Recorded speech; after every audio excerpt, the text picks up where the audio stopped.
Sampai bertemu lagi teman-teman pada judul cerita Suamiku Jadul part 5. Ketika mengantar ayah ke bandara, ayah memeluk kami satu persatu.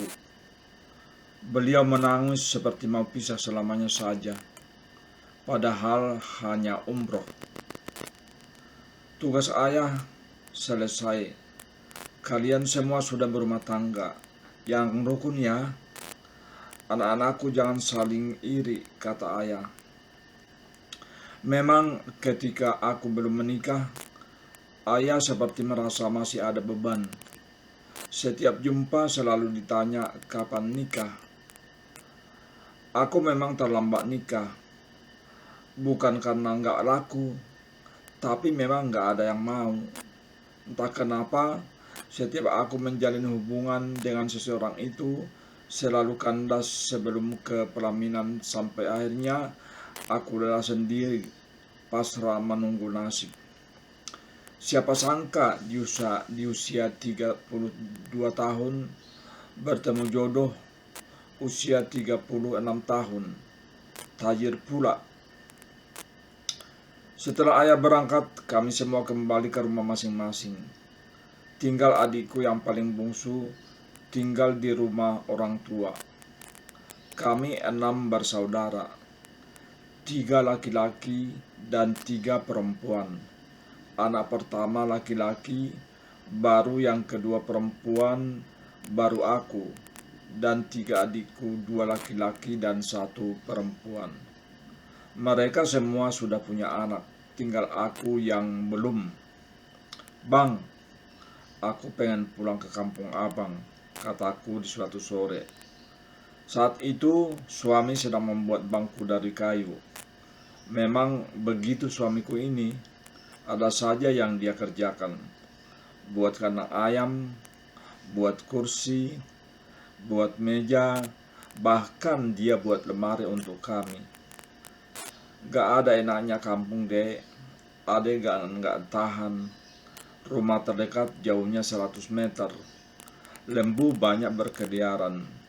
Bukan lembu yang di kandang lagi, tapi rumah di kandang. Sementara lembu berkeliaran bebas, kata suami.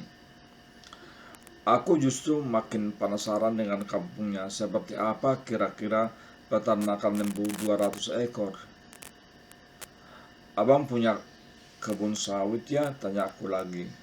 Sedikit dek, ayah bilang luas. Gini dek, abang berikan gambaran tentang kampung abang ya. Ada kebun sawit 10 hektar. Sekeliling kebun ini di kandang. Baru dilepas lembu di bawah sawit itu. Di dalam kebun ada rumah karyawan 6. Sama rumah kita jadi 7. Bisa dibayangkan. Dek, seluas 10 hektar hanya ada 7 keluarga. Jarak dari jalan besar ke kebun kita ada 40 km. Jalan belum bagus. Kalau adik ke sana belum sampai udah pingsan duluan, kata suami. Baru kali ini suami tertawa lepas begitu. Dia orang yang jarang tertawa betul, kata kakakku. Bagi orang yang belum kenal dia, orang akan mengira suamiku aneh-aneh. Aku tetap pengen bang, kataku lagi. Ya udah, nanti kita ke sana. Sekarang kita masih bulan madu, kata suami seraya melirikku nakal. Dah 3 bulan masih bulan madu, kataku sambil mencubit pinggangnya pelan.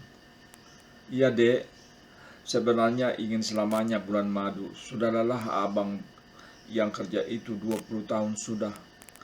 Abang ingin menikmati hidup dulu, ingin melihat dunia yang luas ini, kata suami. Emang bisa bang selama bulan madu, gak diurus rupanya kebun dan sapi itu. Orang yang ngurus dek, kita hanya terima hasil setahun sekali. Panen lembu hanya idul adha saja. Sawit? Oh, itu ayah yang urus. Biar sudah tua ayah masih sanggup urus. Bagaimana penghasilan sapi ini bang? Entah kenapa aku ingin tahu banyak. Begini dek, Sapi dibesarkan di lahan kita. Pekerja dapat setengah, kita setengah. Satu keluarga paling bisa urus sapi 40. Maksimal itu.